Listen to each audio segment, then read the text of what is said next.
Yes, microcheck 1 2. Yes, nate tuba tuyingiddewo. Kakati amawulire agakagwawo si birungi eri Paul Kagame saako n'abayeekera ba M23 ebyabwe si birungi wuliriza. Amagye agalwanira ku side ya Democratic Republic of Congo agegattibwamu ab'omukago enkuyanja agamanyikiddwa nga aga Wazalendo gagenze maaso n'okwolesa obukugu ennaku eziyise emabega. Gagenze maaso ne gasalako enfo ezimanyikiddwa eziwerako ez'abayeekera ba M23 saako ne Rwandan Defence Force militaries gye bagenda maaso n'okwekukuma mu positions eziriraanye akabuga ke bayita Lubaya. Kakati nno abalwanyi bano aba Wazalendo bagenze maaso ne bakapuchalinga strategic positions okuva mbayeekera bana ba M23 saako n'amagye g'eggwanga erya Rwanda bye baali bawamba mu Masisi. Kino nno kiteddewo pressure y'amaanyi eri abayeekera bana ba M23 saako n'eggye ery'eggwanga erya Rwanda eri supporting abayeekera bana ba M23 era mbirombo bye bagenda mu maaso n'okusiisira bye bagenda mu maaso n'okuwamba wajjudde pressure etagambika. Kubanga lwaki pressure ejjulawo batya okufiirwa Bukki areas buno okuva mu Masisi kubanga bwe bubuga obulimu mineral sites ebyobugagga ate nga jjukira n'agamba nti abayeekera bana ba M23 ekisinzo bayimirizaawo kwe kubanga mu bifo bye balonda positions zijjuddewo ebyobugagga era zibayamba nnyo okwongeza ku revenue waabwe ne economy yaabwe okubeera nga eboostingibwa waggulu. Jjukira nti kati bakontrolinga ebibuga biramba 2 eby'amaanyi Goma ne Bukavu. Kati ebibuga ebyo saako n'obutawuni obulala bagenda bawamba tosobola kumalako nabo ng'ate Kinshasa yakusalako services. Kitegeeza mu buli kimu beemalirira balina governing system empya balina backing system empya ku sayidi yaabwe. Naye amawulire agafulumye si malungi galaga nti n'abayeekera bano aba M23 bagenda maaso n'okubeera nga basendezebwa busendebwa era bagenda maaso nga beeyongerayo bagenda bawanika bagenda bava mu position zaabwe ze bali bepositioninzeemu amaanyi gagenda gakendeera. Nagamba lwaki abayeekera bano bagenda bakendeera amaanyi olw'ensonga bukyanga Felix Tshisekedi agenda maaso n'okusayininga n'omukulembeze w'eggwanga erya America Donald Trump mu ndagaano gye bakola eya Washington Accords omwali okola agreement ku mineral rich ne mineral deal eyakolebwa wakati wa Felix Tshisekedi saako n'omukulembeze wa ggwanga erya America Donald Trump. Kakati mu ndagaano ebyalimu bingi era ng'ebimu bisobozesa eggye erya ggwanga erya DRC lisobola bulungi nnyo okuba nga liyimirira bwantoogo ne lirwanyisa abayeekera ba M23 era bakwatagana n'amagye ag'Abawazalendo agagattiddwamu ab'omukago abangi. Si mu Amerika yekka yawadde DRC obuyambi wabula tunajjukira nti nno amawanga gonna agasinga bwe gatunuulira ng'eno ensonga eri concerned eri bo abatuuze nga bagenda mu maaso n'okukasuulamu akaba obulamu bwabwe displacement sexual harassment violations nga zisusse mu Democratic Republic of Congo bagenda mu maaso n'okwetema engerike ne bagamba tugenda kubanga tuyamba eggwanga erya Democratic Republic of Congo naddala gavumenti ya Felix Tshisekedi basobole okubanga balwanyisa abayeekera bano aba M23 ne Paul Kagame basobole okubanga bamala amababba. Era kye baakola abasinga ebingi twalabyeko mawanga okuva ng'aga South Africa eggwanga erya Belgium Mexico bonna basindikawo ba nationals bagende maaso n'okutendeka abaana abavubuka mbulakalevu mu ggye ekkulu erya Democratic Republic of Congo saako n'okubaako equipments empya ku byuma bikalimagezi ebipya ebiyinza obbayambako nga bafunza omuyeekera wa M23 asobole okubeera nga yabulako obwekyukiro. Era kati wenjogerera Bisimwa saako ne Lukange babuliddwa oba basobeddwa waka ne mu kibira olw'ensonga nti omusajja kyabakola abalumba wansi ne mu bbanga. Jjukira bano Abawazalendo bo basinga kwettanira nnyo wano wansi nga bagenda mu maaso n'okukapuchalinga kyekibawa enkizo okubanga bawambye butawuni obusinga. Naye jjukira bino byogerwa naye nga ye omuyeekera yaavaayo agamba abyesambajja bye bagamba ye agamba ali mu kuprotectinga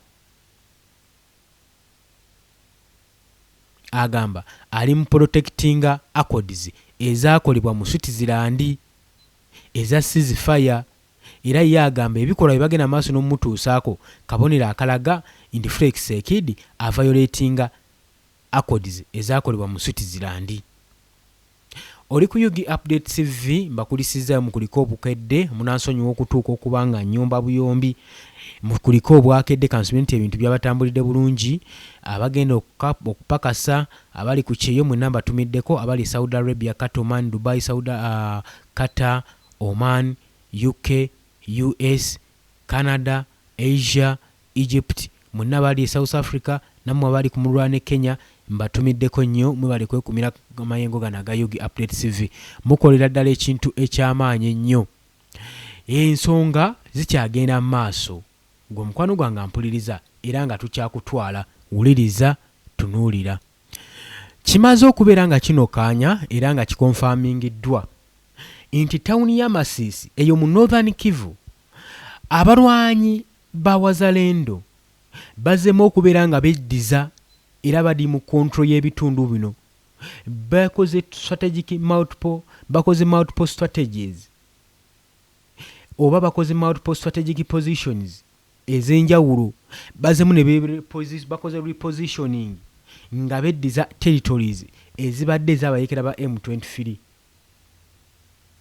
era n'amagye g'eggwanga erya Rwanda gayite RDF, Rwandanese Defense Force, ARIS, abadde ab'omukago nga balwanirako abayekera ba M23 bonna abasenzeza lutinga kikere amagye ga Wazalendo gasazeeko regions zino ne gagenda maaso n'okukebeka emmundu paka omuyekera wa M23 wali treatinze n'agambe wannyo waawo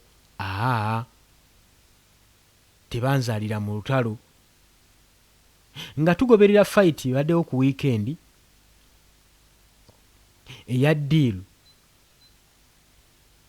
nga abayekera ba M23 bagenda maaso n'okukuba emmundu mu Masisi territories kakati Abawazalendo bagamba akatundu kano bakeddiza era bakawambye kaabwe wuliriza kakati no bano Abawazalendo bavudde era ne beewa ne baga tumaze okuba nga turegaininga tatulina full control mu positions ezibadde ez'enjawulo ez'abayekera ba M23 n'amagye g'eggwanga erya Rwanda tumaze okuba nga tuziwamba era ffe abaziri mu control era tetusuubira nti nno Saabayekera oba omuyekera alina pulaani n'emu eyinza okuzza territories zino wangulu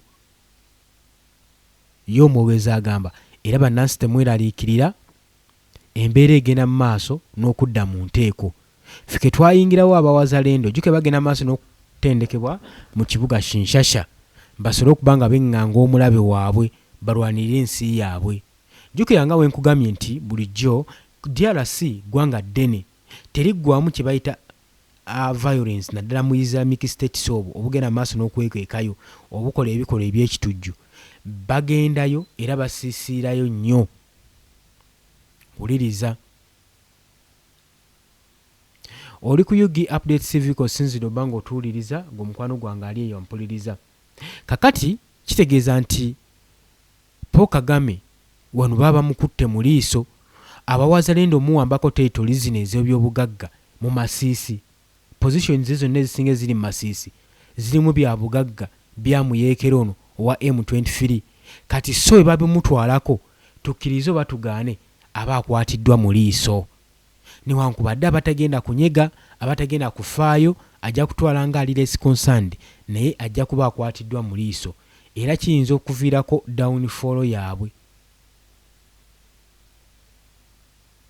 kiba kyoleka obunafu bwabwe kati bino byonna ensonga eyenyigiramu omunyarwanda America egenda maaso n'okulwana Rwanda indirectly olw'ensonga nti nno okuva Paul Kagame we yamenya endagaano n'abasajja bano aba Washington bamugyamu obwesigwa era ne bagamba bagenda tandika okubeera nga bamulwana nga batandikira na ku sanctions singa abatawizdoyinze majege mu Democratic Republic of Congo wuliriza kakati okusinzira ku batuuze ne ku local source ne ku security sources. Violent ekulwashinze kigambibwa wakati wa May ng'ennaku z'omwezi 23 saako n'24 guno omwaka gwe tulimu. Mu byalo ebisinga era ebiwerako omuli Baubo, Nyamaboko, akagurupu akamu akali mu Oso Banyungu sekita, essaawa eziyise ntono nga wayiseewo ebbanga ttono walabiseewo evikombati. Era eno ebadde y'Abawazalendo era kigambibwa basakisidinze mu lutabaalo lwe badde bagenzeeko. Bagezezzaako okukapukyalinga position okuva mu Intente, Showa and Bulola, era ne batunuuliza abayeekera bano aba M23 okubanga bali treatinga nga bava ku front line nga baddiriza ebigere byabwe emabega nga bateekako kakokola tondeka nnyuma, olw'ensonga nti Abawazalendo badde baseonze nga bagamba ekijja kijje, what come May tugenda kubanga tusindiikiriza Paul Kagame n'abayeekera baba M23 baleme kuddamu kulinnya ku ttaka lino. Jjukira abagenda maaso n'okulwanyisa Kifulesi Sekidi mulimu bannansi b'eggwanga erya DRC, mulimu bannansi b'eggwanga erya Rwanda naye nga baabuzibwabuzibwa okusinziira nga woonoosindika omuntu n'agenda n'ayadimayalinga ekintu mu nsi eyo n'akyagala, n'agamba wano sivaawo, n'atandika okubeera ng'asiisiraawo, be bano abeeyita abanyamulenge. Bagamba mbu babilonginga mu ggwanga erya DRC era y'ensibuko yaabwe era mwe bazaaliddwa. Weewaawo abamu bayinza okuba nga mwe bazaaliddwa abato era ne bafuna obwa citizenship mu ggwanga erya Congo bwe kiri, naye nga wenga nti Congo nnene, omukulembeze ebitundu ebimu ayinza okuba nga tabimanyi nabimanya. Omukulembeze w'eggwanga erya Congo nga bamuwulira ku leediyo, bamulaba ku TV. Movement sintono ez'abakungu.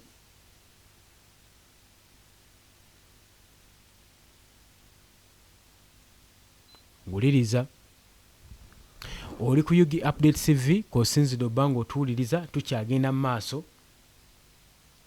Kakati nno advancement eno ekoleddwa okuva ku booda ng'abaana abato abavubuka batenvuumuulo okuva mu Congo be twandiisedde Congolese bavolontiya abatatya abagenze mu maaso n'okuvaayo n'okwekunyunayo ne bakwata emmundu kambakulage. Bavuddeyo mu mwoyo ogw'obutatya ne bakwata emmundu Abawazalendo nga bawangalira mu ggwanga erya DRC era tubayita ba Congolese.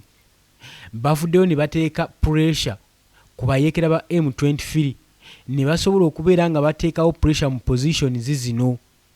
Kino tebakikoze jjo, tebakikoze ggulo leero, bakikola okuva mu May ng'ennaku z'omwezi 17 mu Katoyi sector mu Pufunyi Kibabi grouping Wazalendo fighters.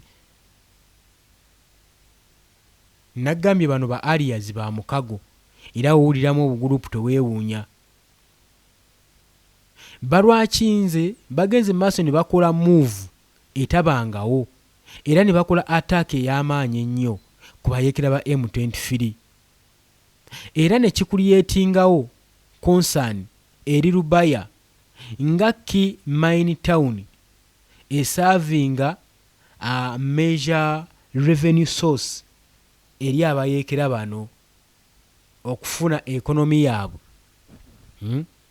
Lubaya kano ka center kajjuddemu mining towns sites era kabadde kakozesebwa okusaavinga n'okuleeta revenue n'okuleeta enkulaakulana n'okuyimirizaawo ekonomi.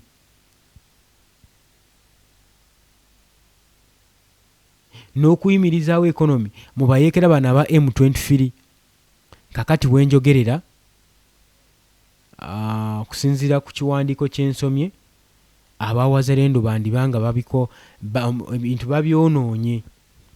Omuyeekera engeri gy'abibalamu si we bitambula, bamubalisa bubi nnyo ddala.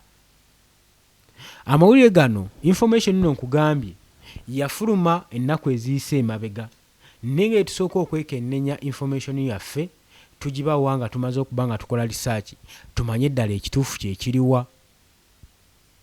Kitegeeza ki?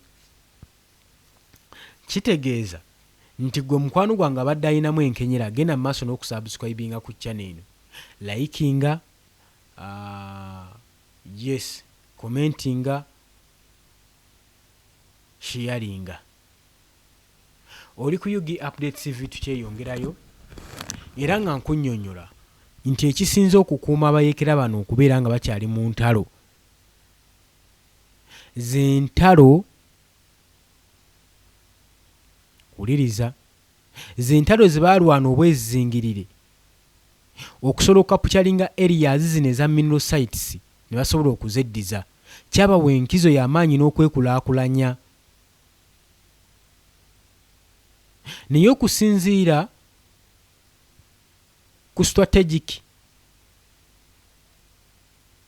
operation abawazalendo gye baleese oba baddyalasi gye baleese, kikulaga nga amaanyi agakoze eki agabapondooseeko abayeekera ba M23 olw'oluvannyuma lwa munywanyu okuba nga tabasuubirayo kabega kye sitategeera, era obunkenke bulabiddwako eri Paul Kagame saako n'abayeekera bano ba M23 olw'ensonga nti nno ekiddirira tuba tukimanyi ffenna, tuba tugamba goodbye Kagame.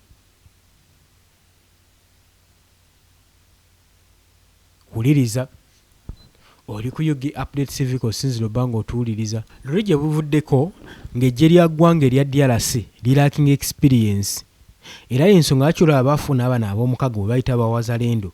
Obugurupu buno bubayambyeko nnyo balwanirira, saako n'okulumba ku front page we babadde batya okutuuka.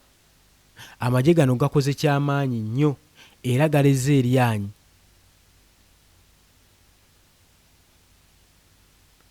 Wuliriza, kakati olowooza ebyo byonna byonna nga bivuddeko, Paul Kagame ow'eggwanga erya Rwanda ye kyazzaako.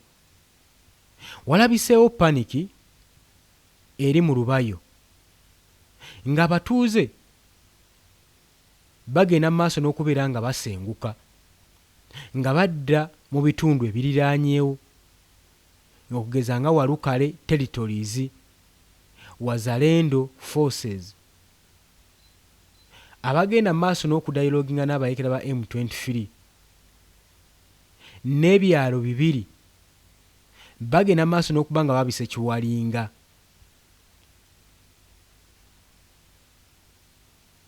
Naye mu response ey'okuteekawo solution eri abayeekera ba M23 saako n'aba RDF commanders,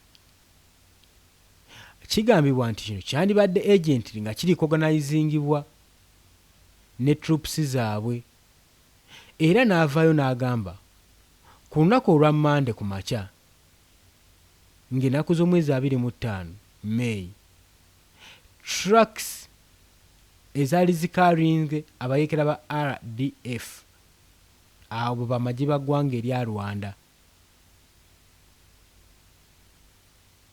Kigambibwa nti elements za withdrawing okuva mu position zaazo, omwo nga mugatane Shonyi, Mashago, Lubwe, Sudi, Kojo, Lubona, Okosaka Shavu, era saako n'abalabirizi abagazalinga okwiraana Tishanga.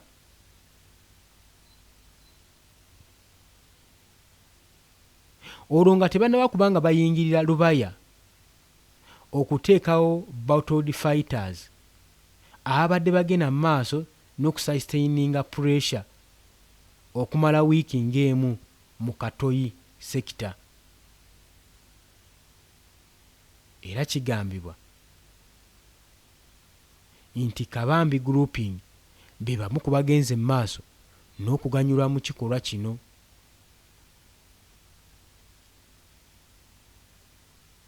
Kakati nno bakugamba okucontrollinga mineral areas kijja sigala nga kiri central driver eri abalwanyi abawazalendo nga bagenda mu maaso n'okugaininga okuliraana Lubaya. Kigambibwa aba M23 balina okusupplyinga line ne financing potentially altering n'okubalansinga amaanyi mu Masisi regions mu nnaku eziyiseewo singa bananga baagala kweddiza kibuga. Abayekera ba M23 bakuyita mu buzibu bw'amaanyi nnyo. Kakati wano tuba tutandise nga tumaze okuba nga tusoma ekiwandiiko kyaffe, wuliriza kye tuzzaako.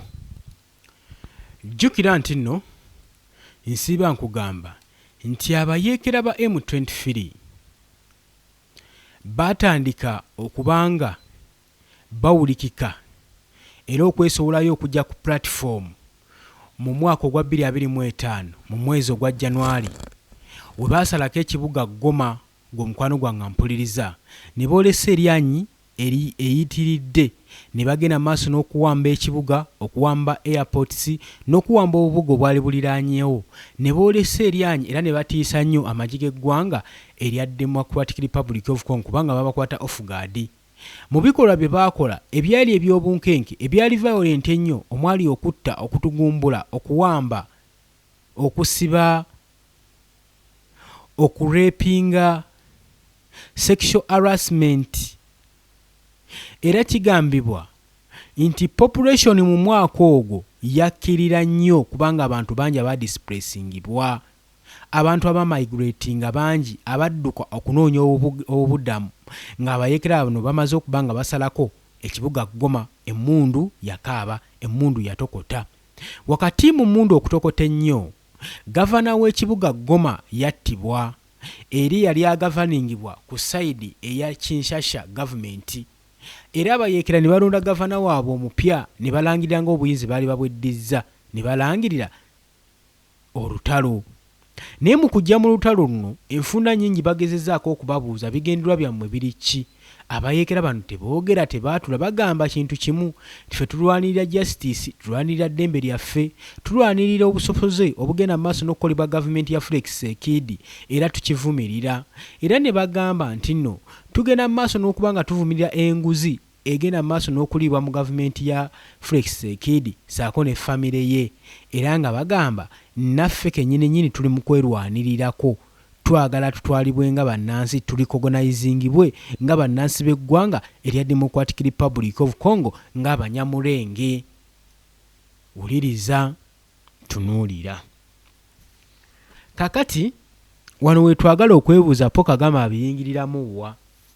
Omumerika nga tannabuuka yagenda n'alaba olutalo luno period gyali aluwadde ng'alaba terukomekkerezebwa. Ne batandika okukola reconnaissance, ne basuula enkesi, ne bakizuula nti buli mwaka 1000 at least 1000 army,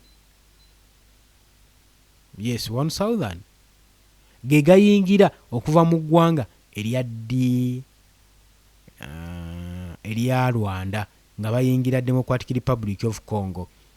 Ekyavaamu era abamuguddemu n'atandika gayingiza lwatu ng'abagamba nti ye ateekayo security measures ez'okukuuma abayeekera bana ba M23, ez'okukuuma amagi g'eggwanga erya Rwanda okuva mu Bahutu ab'e Rwanda abali mu Democratic Republic of Congo butalumbagana ggwanga lye kuteekawo genocide mulala eyaliwo mu 1994. Wuliriza. Kakati ebyo byonna nga bimaze okukolebwa, ekibuga kyakyankalana, emberenge yagaga, ng'abayeekera bagamba kimu: tetugenda kubanga tulekulira. Newankubadde amawanga mangi gaze ne bwe batuuzaako akazito nti mukomekereze olutalo, musizinge fire, byagaanye. Wadde summits bakuzikoze, mediations bazikoze okusobola okulebera nga bataakiriza luno olutalo, kiganye kye bakoze. America abadde nga alina kyatakulatakulako kwe kwata Paul Kagame n'amusanctioninga n'akuba n'amagye ge sanctions era n'eggwanga lye wenjogerera nti economy eri wansi nnyo olw'ensonga nti abasajja bamukubye envumbo abasajja bamusanctioninze n'asoberwa n'abuzaako obwekiikiro era ate omumerika ono muzibu nnyo bwe yalabanga embeera egenda mu maaso n'agamba nti yakono Paul Kagame bunyoomi kyeyayongerako n'ateekako visa ban eri first family ey'eggwanga erya Rwanda. Okyali ku Yugi Update Civic Osinziro Bango otuwuliriza tukyagenda mu maaso. Oluvannyuma olutalo nga lugenda mu maaso ng'abantu bagenda mu maaso n'okuba nga basenguka mu kibuga abayeekera bavayo ne balangirira nga bayita mwogezi waabwe Wile Ngoma eyabafaako mu ntandikwa y'omwaka guno ng'agamba ng'ayogera era ng'alangirira ng'agamba nti nno wuliriza ng'agezaako okugumya bannansi baleme kudduka baleme kubunamirwabu baleme kuwaŋŋanguka kugenda mu mawanga malala olw'ensonga nti nno bo tebalina buzibu na muntu wa bulijjo era ekibaleese ku protectinga tebalina bad intention ez'okutagetinga ba civilian. Kano akakodya abayeekera n'amagye kagakozesa nnyo nga kwegweka mu batuuze baba bakimanyi nti abatuuze enkizo y'amaanyi nnyo mu ggwanga. So wano Felix Sekidi yali kyenda bakyalakinga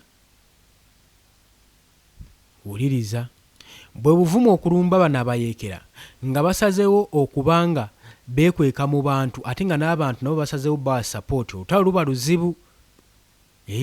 Bannansi baddukako abaasigala ne basigala bagamba tugenda kudduka paka wa home east and west home is the best.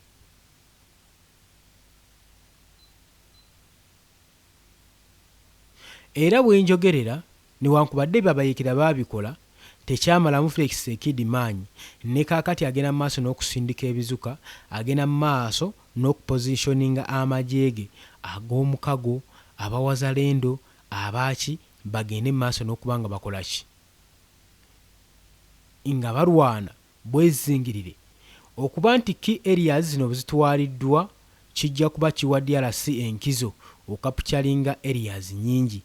Tujjukira Uvira abayeekera no babagobayo nga tekalinnya bani ababagobayo Amerika baba wisaawa mbala okuva mu katawuni ako kubanga nabo baali bamaze okadegetinga nga bamanyi nti ebyobugagga ebiriwo kamaala era Tadashi katawuni kano bamala ne basenda abayeekera bano naye mu kusenda endagaano eyakolebwa yamenyebwa dda. Endagaano yali nti abayeekera bano kasita bava mu katawuni kano akatawuni kasigala kali neutralized n'esiwe kyali.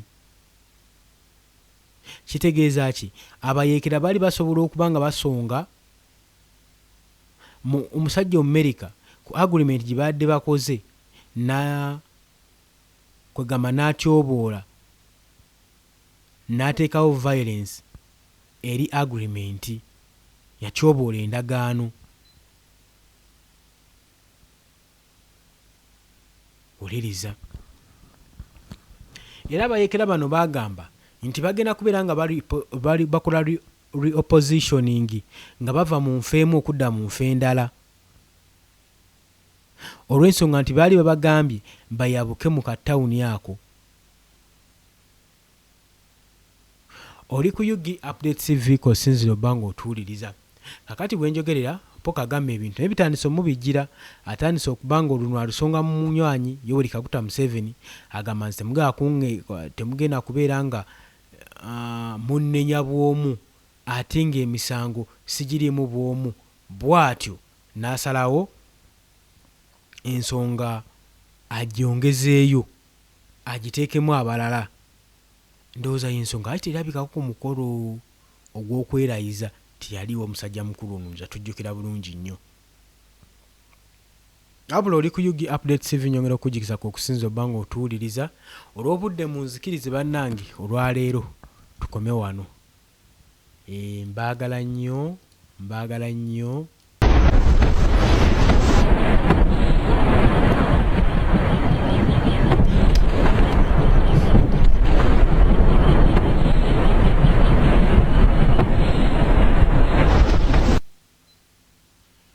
yes subscribinga likinga sharinga mbagala nnyo mweraba